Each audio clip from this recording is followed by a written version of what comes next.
so then you have this line where it says Jesus has compassion. What I love about the story is Yeah. really goes down to that word compassion. It's a funny Greek word that's called splanchnizomai, which is not a very beautiful sounding word. It But almost sounds German. splanchnizomai, yeah, it's a weird word, which makes it easy to remember what you've said it a few Oh, times. yeah, sure. That's an easy to remember word.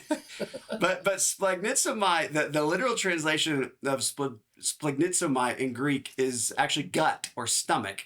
Oh, And we translate it as compassion. And what's cool about the word compassion in the Greek is in the New Testament, I think it's only in the New Testament about 14 times. 8 of the times that we see that word in the New Testament, it is either being used to describe Jesus, such as this passage, that he has compassion, or it's being used by Jesus. So the story, the parable of the Good Samaritan, it says that he has compassion on him. yeah. So Jesus uses the word, or it's describing Jesus, but it's not a very common word.